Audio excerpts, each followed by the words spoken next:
A primera vista, los temas más relevantes en el país y el mundo con expertos en la materia. A primera vista. Los conceptos vertidos en la siguiente entrevista no son responsabilidad ni es la línea editorial del 106.9 FM Radio. La entrevista, el punto de vista de los profesionales en temas de interés nacional e internacional.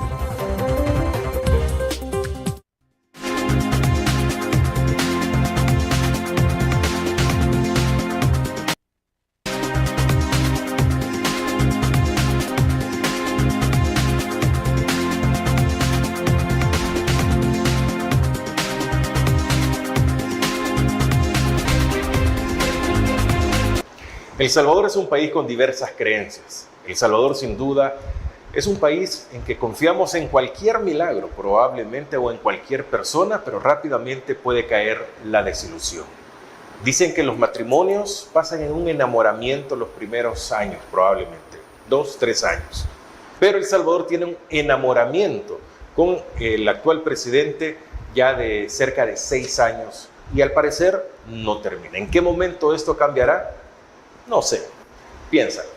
Buenas noches, qué bueno que esté con nosotros en este espacio de las 8, acá en el 8. Soy Francisco Gómez, inmenso el gusto de estar con todos ustedes, acompañándoles en este miércoles 22 de enero. Hoy tengo el gusto de que nos acompañe la jefa de anticorrupción. Pero El Salvador tiene un enamoramiento, Eleonora López. Ruth, qué gusto que esté con nosotros. Buenas noches, bienvenida. Buenas noches, Francisco. Es un placer estar aquí por primera vez en este set.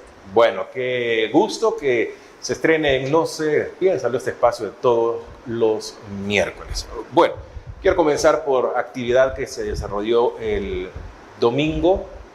Me llama la atención que jóvenes hayan convocado a un plantón frente a la biblioteca en el centro histórico de San Salvador, donde llegan todos los turistas para decir no a la minería, probablemente de una forma diferente y no de la forma en que esperábamos, que sean organizaciones ya reconocidas, algún partido político, que sean políticos. No, fue un grupo de jóvenes y la iglesia también se une. ¿Cuál iglesia? La que usted quiera, pero la católica fue la principal porque también se está llamando para firmar en contra de la minería. ¿Qué comentarios le deja a usted este pronunciamiento en contra de la minería, que viene haciendo una piedra en el zapato ya cada día más grande del gobierno también, licenciada? Bueno, debemos recordar que la iglesia en general, iglesia católica e iglesia evangélica, ha sido muy vocal durante muchos años en contra de la minería metálica. Fue la iglesia la que encabezó precisamente, la iglesia católica particularmente en aquel momento, y de luego se unió la iglesia evangélica, varias iglesias evangélicas, cuando se estaba luchando por la derogatoria, y es decir, en aquel momento por la prohibición de la minería metálica en el país. Recordemos aquel 2016, 2017, incluso grandes concentraciones fueron convocadas por la misma iglesia. Por lo tanto, el rol de la iglesia no es lejano a lo que ya ha ocurrido en otros tiempos, precisamente para la defensa de la casa común, como es de San Francisco. Porque en definitiva, estos días que hemos estado viendo, por ejemplo, la encuesta de la Universidad Francisco Gaviria, donde más del 75% de la población dice ser cristiano evangélico, cristiano católico, es decir, hay una distribución interna. Cree en Cristo. Pero cree en Cristo, exactamente, es cristiana. Creo que es muy importante este tema porque plantea precisamente este cuestionamiento de esta defensa de la casa común, de la casa de todos y de todas, porque en definitiva, ¿de qué le sirve a un salvadoreño botar su casa para encontrar 5 gramos de oro si después no va a poder reconstruirla? Y creo que es un ejemplo bien interesante que ponía hace unos días un padre. Decía, imagínese que usted bota su casa y empieza a cavar y a cavar y a cavar y a hacer un hoyo y encuentra oro, y encuentra 5 gramos de oro, lo suficiente para hacer un anillo. ¿Y qué pasa con lo que estaba arriba? ¿Qué pasa con toda esa edificación? Imaginémonos cuando esa edificación constituye los bosques de nuestro país, constituyen los ríos de nuestro país, constituyen los mantos acuíferos de nuestro país. Entonces, insisto, el rol de la iglesia no ha sido lejano a todo este rol histórico en la defensa de la casa de todos, de la casa común. Y por lo tanto, sí llama la atención y me alegro muchísimo. Creo que es una expresión diferente y ojalá hubiesen más. ¿Por qué más? Más expresiones como la de la juventud, precisamente, que se expresó el día domingo en el plantón. Porque creo que hay muchas personas que tienen diferentes formas de expresarse, diferentes visiones de su vida, de su ámbito, y que por lo tanto podrían tener a la vez diferentes formas de manifestarse frente a este fenómeno que va a perjudicar a todos los salvadoreños y salvadoreñas. Incluso los salvadoreños residentes en el exterior, que tienen sus tierras, que tienen su familia, también van a resultar perjudicados por eso. Por lo tanto, esta movilización de la juventud es muy importante y ojalá se sigan produciendo. Se habló que en el 2019 la juventud fue la que influyó, no votando únicamente, sino que también influyendo con sus padres, con sus allegados, para que Nayib Bukele llegara a la presidencia. Se reconfirma, según número de ellos, en el 2024 también, pero es esta juventud la que está ahora al frente, en contra. La juventud no es el grupo poblacional que más vota, o sea, proporcionalmente hablando, ni es el grupo poblacional que es más grande en el padrón electoral. El grupo poblacional más grande son las mujeres de 40 a 55 años, somos las mujeres de 40 a 55 años, y los hombres de 40 a 55 años. Y también el grupo de mujeres un poco más jóvenes. Siempre las mujeres tenemos los grupos poblacionales más grandes. Claro, cuando usted va a analizar, por ejemplo, el votaron, que es la cantidad de personas que efectivamente acudieron a las urnas, tampoco los grupos más jóvenes son los que aparecen con mayor índice de votación. Eso es un fenómeno histórico en el país. Pero yo creo que, digamos, las formas de expresarse de los jóvenes no necesariamente son a través del voto, y yo creo que también porque en este sentido, para algunos de ellos, la misma posibilidad de ir a votar o el ejercicio del sufragio resulta agotado, ¿no? Muchos piensan, esto no va a servir de nada, esto para qué lo voy a hacer, etc. Y hay un agotamiento histórico de la juventud en el sentido de que buscan otros mecanismos también para buscar una expresión política que puede ser, por ejemplo, alrededor de movimientos ambientalistas, movimientos de género, etc.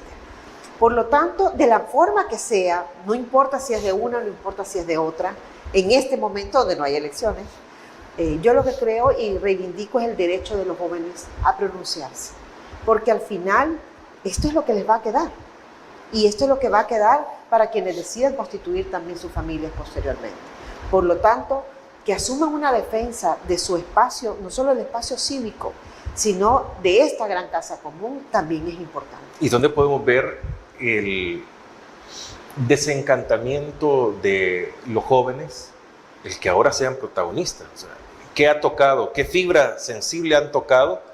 Y no se ha necesitado de mucho, porque es un tema árido, probablemente de no interés de los jóvenes, pero ¿qué los ha provocado? Mira, Francisco, hace unos años, yo recuerdo cuando estudié en el colegio, en mi etapa estudiantil, el tema ambiental no era un tema central en la formación, ¿sí?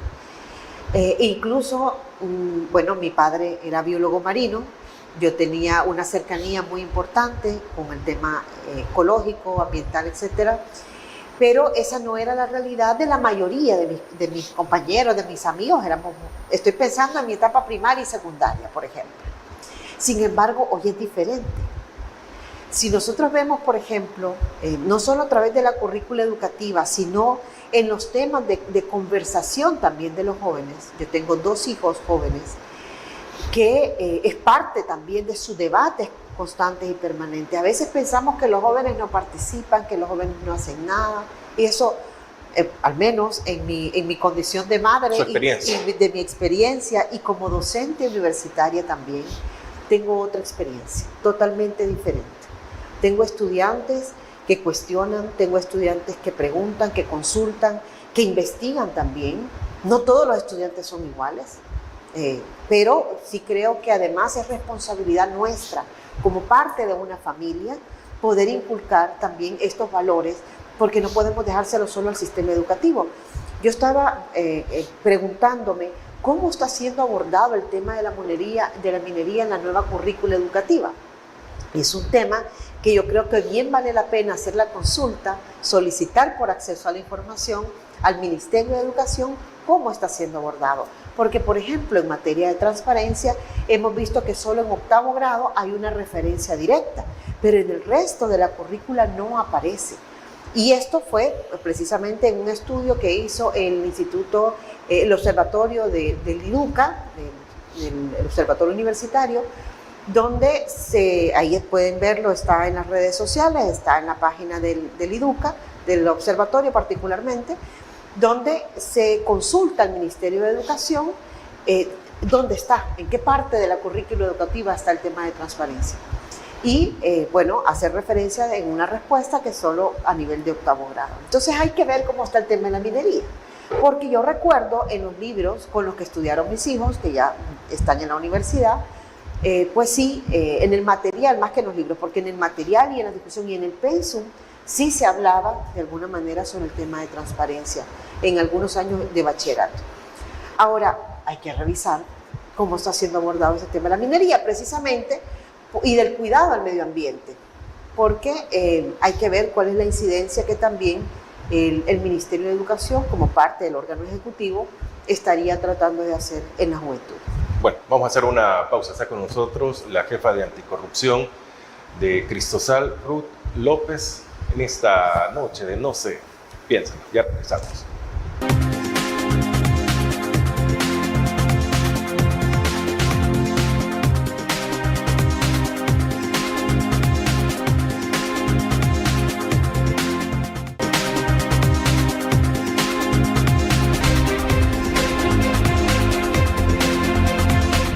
Gracias, buenas noches por continuar con nosotros.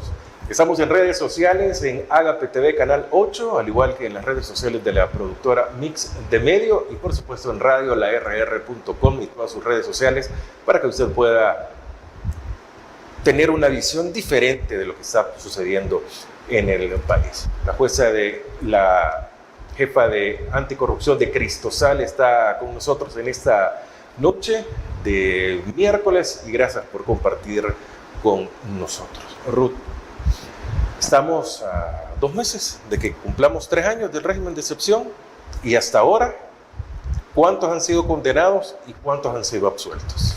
Lamentablemente las cifras en El Salvador solo pueden ser manejadas y así se manejan en redes sociales por el gobierno, porque no hay mecanismos de transparencia para poder solicitarla. ¿Y hasta qué grado de transparencia habíamos llegado? Ahora vamos a acotar sobre eso. No, por ejemplo, usted solicita por acceso a la información y ahí está documentado, incluso la misma Comisión Interamericana en su informe del año pasado sobre el estado del régimen de excepción en El Salvador, hace referencia a la opacidad en cuanto a los datos precisamente de cuántas personas y el estado del proceso, no solo cuántas personas han sido procesadas, sino el estado del proceso de estas más de 83,000 personas que el gobierno ha dicho que tienen detenidas. Ahora, ¿cuántos procesos se han culminado? ¿Cuántas personas han sido condenadas? Ese es un dato que nosotros no tenemos. Anteriormente, hay que decir, había una mayor transparencia en cuanto al uso de la información estadística. Ayer estaba viendo, por ejemplo, otros datos de otras instituciones, pero solo para que tengan una idea de que el Tribunal Supremo Electoral había declarado confidencial las hojas de vida, los currículos, los atestados de las personas que han contratado como nuevos técnicos en el Tribunal Supremo Electoral. Y así, si nos vamos a educación, si nos vamos a salud, en todas las instituciones. En materia de seguridad, esto es mucho más sensible, porque los datos, la información es poder para la población. Sobre todo cuando se han hecho tantas denuncias de personas que han sido detenidas de manera irregular y de manera ilegal. ¿A qué nos estamos refiriendo también con esto? El presidente de la República decía que se habían liberado a 8,000 personas, por ejemplo, hace poco en Costa Rica. Sin embargo, hace como más de 1 año y medio, el ministro de Justicia y Seguridad decía que se habían liberado 7,000. No sabemos si son 8,000 más de los 7,000 o son del 7,000, solo han subido 1,000 en año y medio. Es decir, o son números al aire. O son números al aire, no sabemos, porque además no hay manera de comprobar. Usted, por ejemplo, solicita a la Fiscalía General de la República una información sobre, en materia de corrupción. Por ejemplo, de cuántos casos está tramitando, cuántos casos se están investigando, en qué estado están, etcétera. No está pidiendo nombres, ¿verdad? Porque hay una reserva de los procesos, pueden haber una reserva de los procesos, pero usted no pide nombre, pide una estadística y simplemente le dicen que esa información no se genera tal como usted lo ha pedido, cuando en años anteriores sí nos daban esa información. Entonces, ¿a quién le compete en el tema del régimen de excepción brindar estadísticas? Bueno, todos. O sea, por ejemplo, centros penales tendría que dar estadística de cuántas personas detenidas tienen por centro penal, por ejemplo. Yo recuerdo una solicitud, haber visto una solicitud de acceso a la información que se pedía cuántos platos de comida se servían al día. Eso era para tener una medida de cuántas personas podían haber en ese lugar, ¿no? Incluso para calcular el tipo de contratos, etcétera, ¿no? Bueno, entonces, centros penales tiene que dar esa información, pero el Ministerio de Justicia y Seguridad también, donde tiene la Policía Nacional Civil adscrita y tiene la Dirección de Centros Penales, también pudiera dar información con respecto a, por ejemplo, a los casos que conocen, incluso si hay denuncias presentadas, por ejemplo, en el caso de la inspectoría de la Policía Nacional Civil por vulneración de derechos por parte de agentes de la policía. Entonces, todas estas instituciones tienen un montón de obligaciones de brindar información de manera permanente, sistemática, incluso sin que la ciudadanía lo pida. Lamentablemente, eso no es así. Y como decía antes, la misma Comisión Interamericana en su informe lo dice expresamente. Antier fue examinado en el examen periódico universal el Estado de El Salvador en Naciones Unidas. ¿Qué fue lo que dijeron algunos países? Bueno, el tema de la transparencia, hicieron énfasis en el tema de la transparencia, Rumania habló sobre esta materia, Azerbaiyán habló sobre el tema de corrupción también, y la mayoría de los países hizo una clara referencia al tema del régimen de excepción. ¿Para qué? Por ejemplo, uno, decir sobre el seguir el debido proceso, sobre que se deba seguir el debido proceso, porque hay derechos de personas, miles de personas inocentes han sido detenidas durante el régimen de excepción. Creo que son historias que todos los salvadoreños, todas las salvadoreñas conocemos, y no solo porque lo hayamos leído en un medio de comunicación, sino porque nos lo han contado la amiga, la vecina, etcétera, ¿no? Entonces, eso por un lado, pero por el otro lado también, incluso hubo países que solicitaron al Salvador poner un cronograma de finalización del régimen de excepción en correspondencia con esta disminución de la cantidad de homicidios, ¿no?, que el país reporta. Ahora, yo insisto, todo esto, de la única manera que tenemos de saberlo es a partir de los informes que presenta públicamente el Estado de El Salvador o de los tweets de los funcionarios. Pero los salvadoreños tenemos una seria limitación al acceso a la información. Y uno se pregunta siempre, yo me lo pregunto, constantemente me lo pregunto en redes sociales, si el que nada debe, nada teme, ¿por qué se esconde la información? Ahora, estas observaciones que hacen organismos internacionales o peticiones, ¿son de obligatorio cumplimiento o simplemente se quedan en el papel? Son recomendaciones como cuando a usted le dejan una tarea, ¿verdad? A usted le pueden dejar una tarea y le van a decir, cada vez que usted tenga que presentarse frente al maestro o exponer, le van a decir, Francisco hizo la tarea. Y usted pues va a decir, fíjese que no, ¿verdad? Entonces, este tipo de situaciones a nivel internacional se sigue muy de cerca, particularmente cuando los países no asumen las recomendaciones que ellos mismos les dan, porque recordemos que esto es un examen que se hace entre pares, entre los mismos países. El Salvador también habrá que exponer en otros países, por ejemplo, sus recomendaciones, o para otros países sus recomendaciones. Digamos, sobre esto hay mucho que decir, pero sí hay consecuencias en la medida, por ejemplo, de la seguridad jurídica, de la fortaleza que expresa un Estado para asumir compromisos también.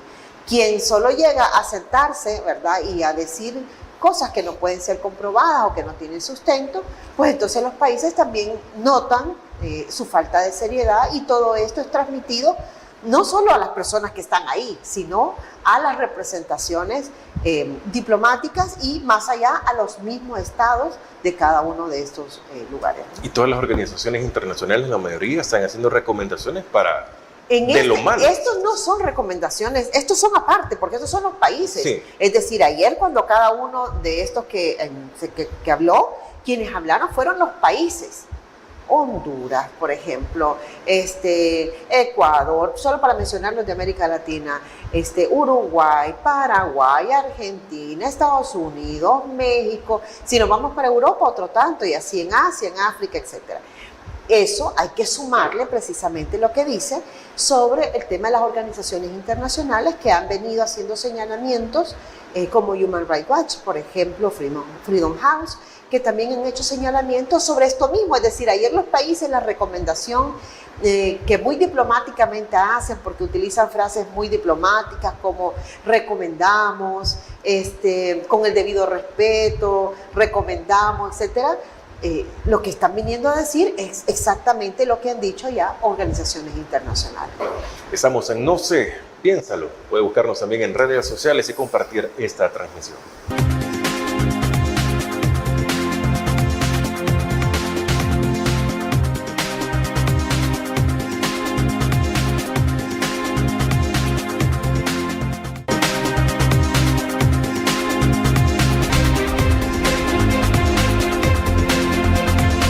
Buenas noches, qué bueno que usted continúe con nosotros. Está cenando, que le deseamos un feliz provecho. Si lo hace en familia, deseamos que mucho mejor aún. Sean bienvenidos a este tercer bloque con la jefa de anticorrupción de Cristosal, la licenciada Ruth Leonora López.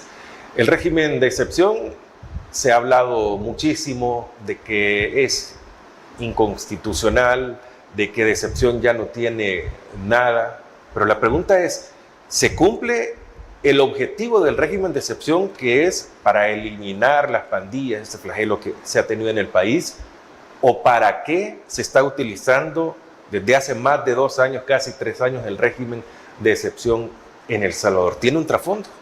A ver, veamos.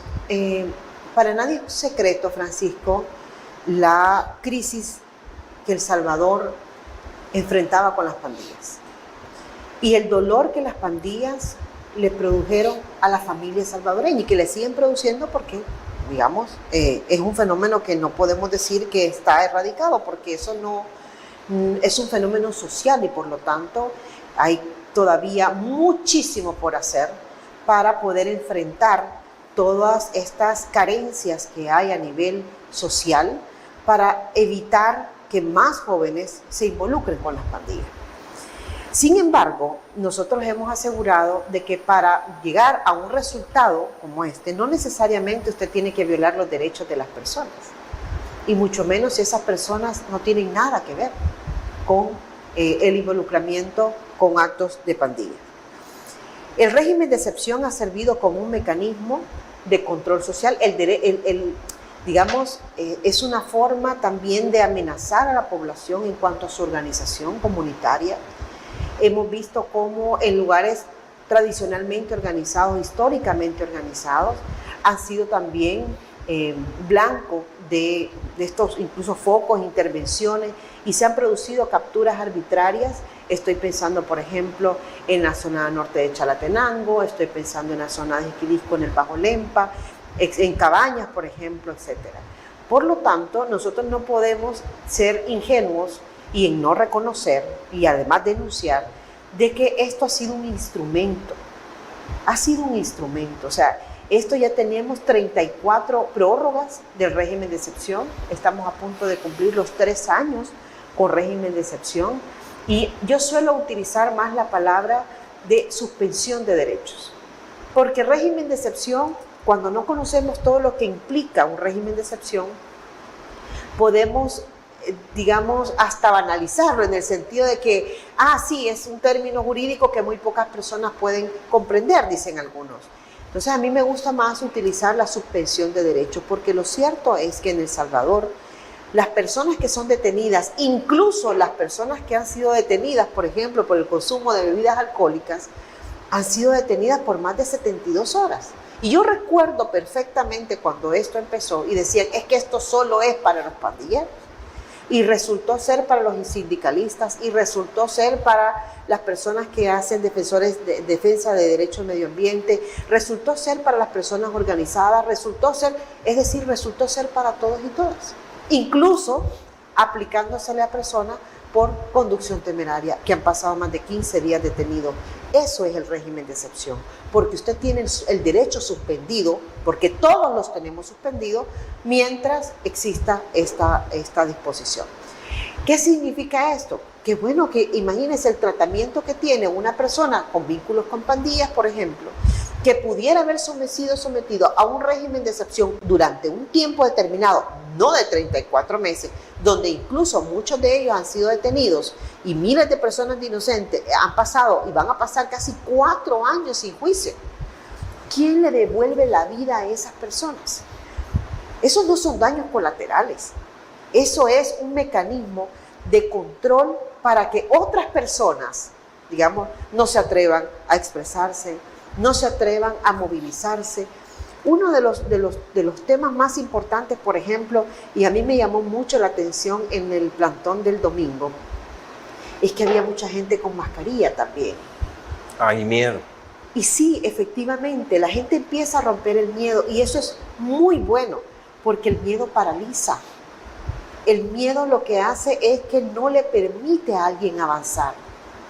Entonces, en la medida que cada uno va rompiendo su propio miedo, y eso es algo tan personal, porque solo cada persona sabe si tiene miedo de que le quiten el trabajo, si tiene miedo, por ejemplo, de que a un familiar, que lo reconozcan y un familiar tenga consecuencias, si tiene miedo de que lo puedan detener. Las personas en comunidades son mucho más vulnerables que aquí en la ciudad.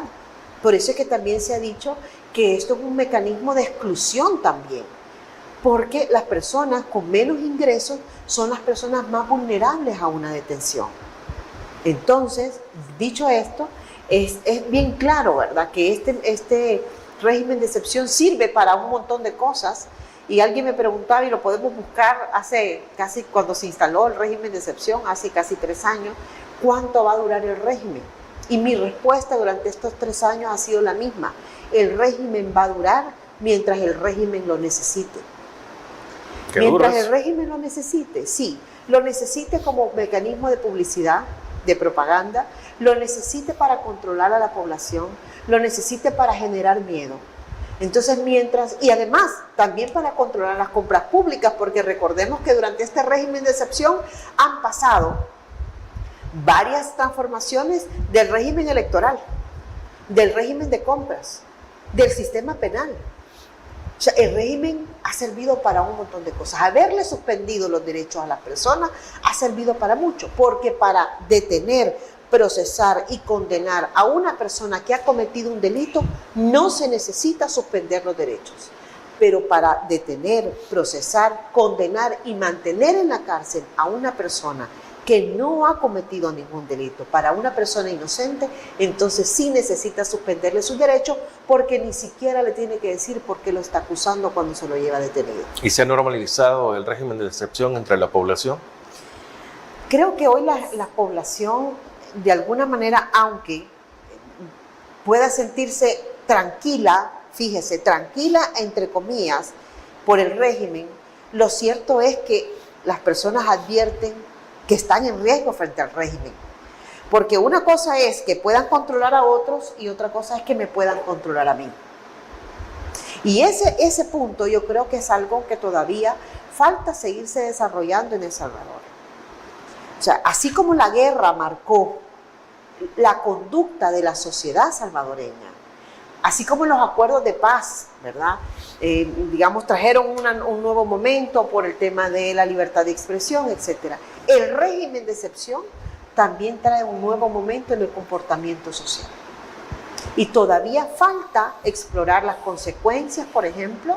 Yo siempre digo que los sociólogos nos deben muchos estudios, y los psicólogos sociales, porque esto trae consecuencias en la gente, esto trae consecuencias en las comunidades, así como los trajo la guerra, así como también nos trajo los acuerdos de paz y el fenómeno de las pandillas. este fenómeno del régimen de excepción también, especialmente porque las mismas comunidades le dicen, si ahí los líderes lo que han hecho es, algunos se han ido, ¿verdad? Y se han movido de lugar, otros le dicen, bueno, hay otros que hasta del país los han sacado los mismos funcionarios.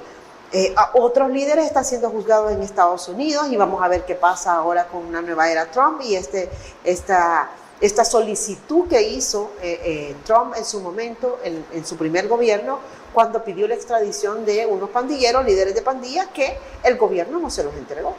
Entonces, ¿qué va a pasar con eso? Es otra cosa que está por ver. Hay juicios pendientes, hay audiencias señaladas, reprogramadas, que vienen reprogramándose desde octubre, si mal no recuerdo.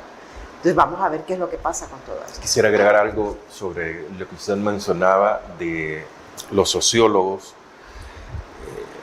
y señalar nuevamente la academia y el miedo que hay. Yo recuerdo muy bien, no recuerdo muy bien la coyuntura, pero busqué a un amigo de infancia, hoy de los más reconocidos expertos en urbanismo y en movilidad también. Me dio su opinión y le dije, te invito a la radio.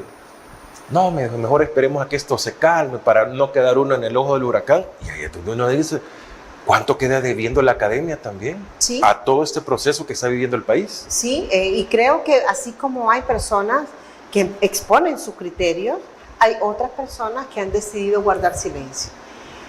A mí me llama mucho la atención, yo viví 11 años en Nicaragua, lo cuento siempre, y tengo muchos amigos nicaragüenses profesionales de ese gran chat que teníamos de la promoción del bachillerato. La mayoría han salido del país. Otros decidieron callar pensando que por sus negocios que no les iba a pasar nada y desafortunadamente tuvieron consecuencias o tuvieron consecuencias sus padres. Por lo tanto, el silencio no es opción, porque en definitiva los fenómenos van a pasar independientemente de lo que usted, digamos, del silencio que usted quiera guardar o no. Y sí, creo que uno tiene como profesional, como actor social, tiene deuda con la población. Y es necesario también exponer las cosas para brindar información y, por supuesto, documentar. Porque cada una de las afirmaciones que hago es porque he leído, porque he buscado, porque me he informado sobre el tema, porque he investigado, por ejemplo, en materia de corrupción. Por lo tanto, de rendición de cuentas, de transparencia, etc. Por lo tanto, sí creo que hay determinadas áreas que sé que llevan tiempo, porque una investigación lleva tiempo, pero que deberían empezar a exponer, ya son 3 años. ¿Qué trae esto? ¿Qué deja esto? ¿Cuál es la huella que deja en el comportamiento social de los salvadoreños? Bueno, vamos a hacer una pausa. Está con nosotros la jefa de Anticorrupción y Justicia de Cristosal, Ruth Eleonora López. Ya regresamos.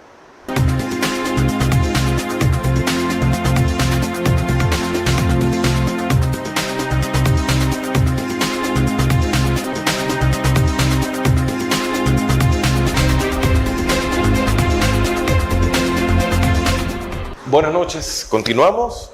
Prácticamente estamos finalizando el programa, nos queda un bloque y medio. Bueno, la Universidad Francisco Gavidia, por medio de Disruptiva, que dirige Oscar Picardo, ha publicado el 21 de enero su encuesta. Dentro de esta encuesta destaca la calificación que le da la población a Nayib Bukele de 7.73. La nota más baja desde el 1 de junio de 2019 que él asume como presidente de la República, y todos los números han bajado porque, ojo, no es la calificación, es la popularidad la que realmente. Y he leído infinidad de mensajes donde dicen, bueno, ahí está la razón del recibo de la energía y del agua que nos han pagado.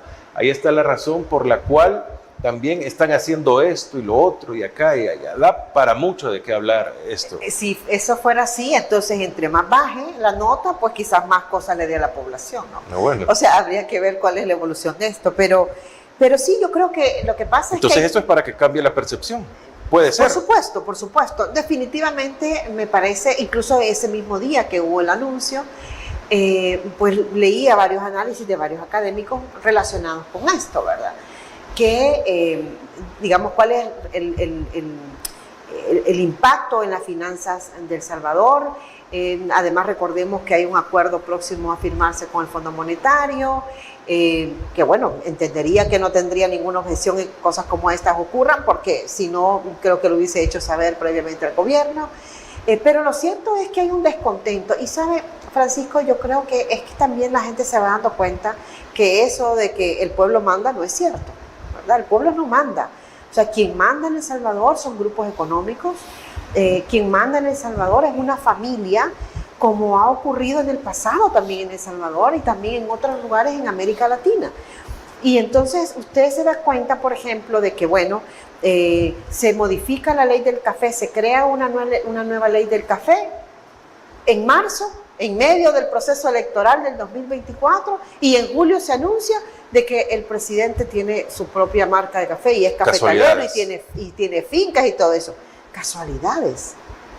El crecimiento exponencial de la cantidad de territorio, de terreno que tiene hoy, no es comparable con el que tenía cuando entró al gobierno. Si funcionara la transparencia. Y entonces, si funcionara la transparencia, y por eso es bien importante este tema, uno diría y podría evaluar si con el salario que dice que tiene, ¿verdad?, entonces le alcanza para tener todo ese crecimiento, o si sus empresas son que ya eran ricos, ya eran millonarios. Si sus empresas, cosa que digamos no es cierto según lo mismo que presentó cuando estaba en la alcaldía, ¿verdad? Pero bueno, el punto es que si hubiese transparencia, la población misma podría hacer estas evaluaciones, pero lamentablemente una de las cosas que se cambió cuando se cambió la conformación al gusto y a la medida del presidente de la República, fue que se cambió la conformación del Instituto de Acceso a la Información, y entonces ya no hubo quien luchara y quien hiciera valer aquel criterio de que las declaraciones de probidad, es decir, con lo que usted entra y con lo que usted sale,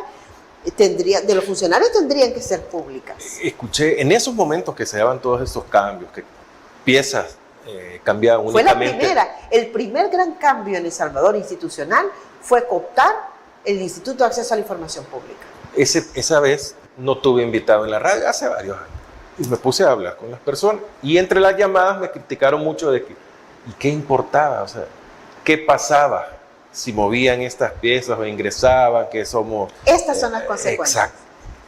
Por eso claro, pueden ser imperceptibles y pueden decir, ni siquiera sabía que existía el Instituto de Acceso a la Información Pública. Pero si no hay un instituto, poco a poco van moviendo en todos lados. No tiene quien le garantice los derechos. En este caso, de acceso a la información. ¿Y el Tribunal de Ética Gubernamental? El Tribunal de Ética es otra historia también, porque ahí el tema es que hay infracciones que están establecidas expresamente en la ley, en la ley de ética gubernamental. Pero hay otras instituciones que también vigilan cómo funciona el ámbito de las cuentas públicas, la Corte de Cuentas de la República. Pero imagínense que los famosos gastos reservados de la OIE no pueden ser verificados. Ya le puse el ejemplo del café. Vamos a hablar sobre los inmuebles en el centro histórico. Se genera una exoneración y aparece, digamos, con inmuebles en el centro histórico. ¿Por qué?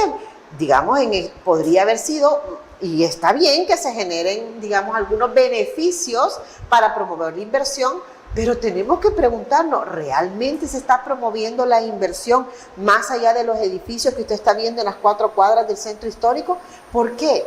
Porque realmente es el sector que usted necesita potenciar, o es la zona inmobiliaria del centro histórico un espacio donde varias familias salvadoreñas están haciendo su negocio.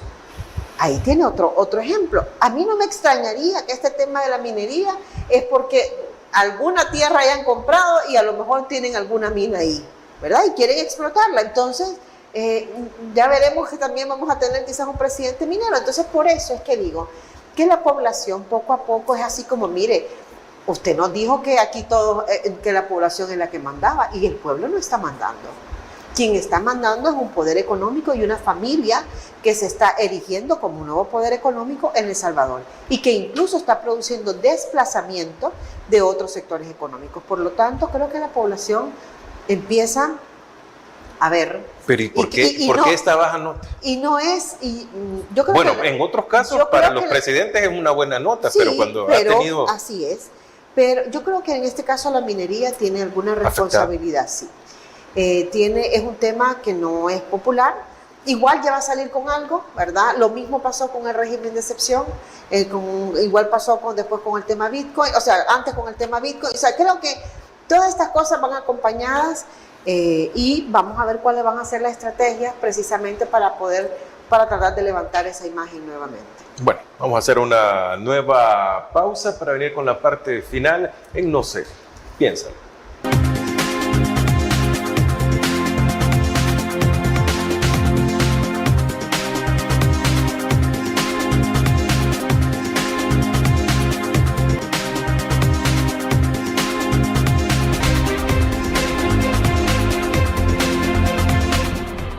Llegamos a la parte final. Como nada se nos ha ido el tiempo, la plática muy buena, creo que va a tener continuación próximamente.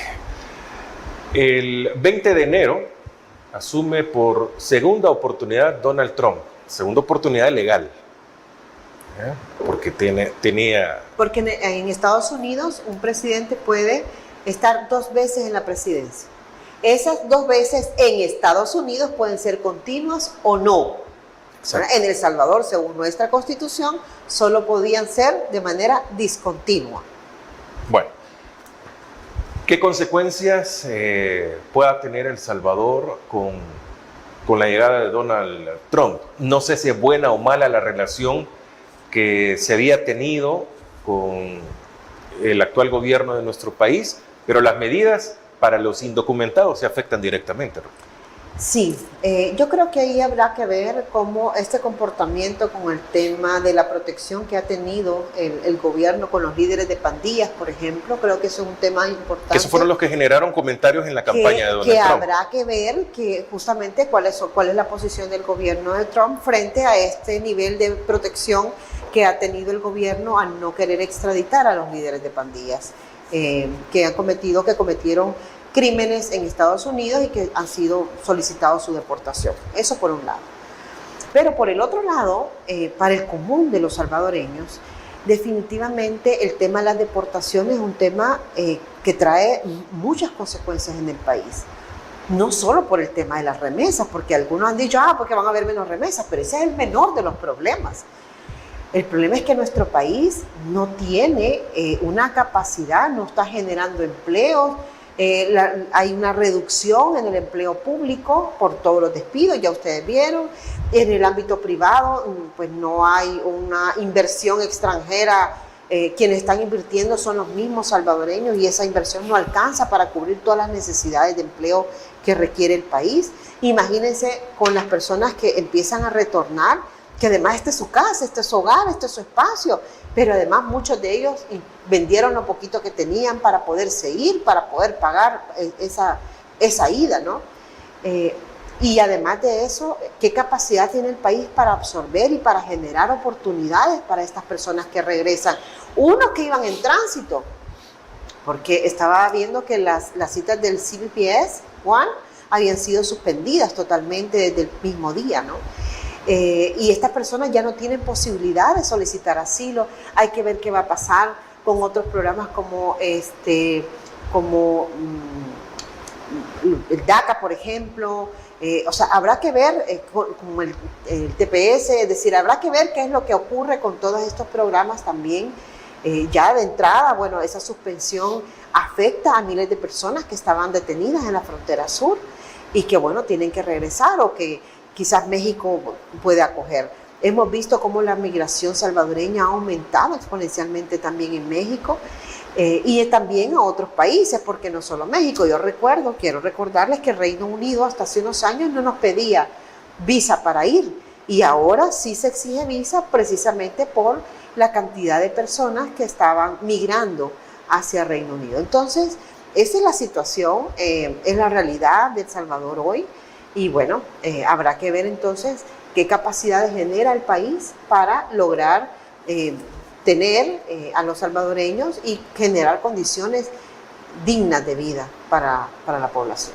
Ruth, gracias por habernos acompañado esta noche. Muchísimas gracias y bueno, es un placer siempre estar aquí con usted. Es la primera vez, esta vez, pero ya hemos estado en la radio. Y bueno, espero que no sea la última, especialmente para hablar de transparencia y anticorrupción. Bueno, muchas gracias a la jefa de Anticorrupción y Justicia de Cristosal, que nos ha acompañado en esta noche de No se piensa. La decisión siempre es suya. Toma o no toma lo que nosotros platicamos y exponemos para todos ustedes. Pero tenemos que ver si estamos mejor que 6 años atrás, porque ese tiene que ser el nivel de comparación. Si está mejor, hay que seguir. Si no, algo hay que cambiar en nuestra vida.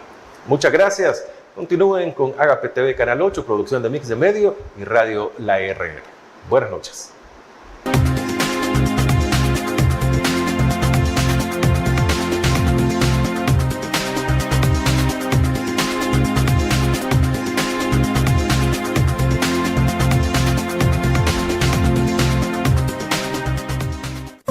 La entrevista, el punto de vista de los profesionales en temas de interés nacional e internacional.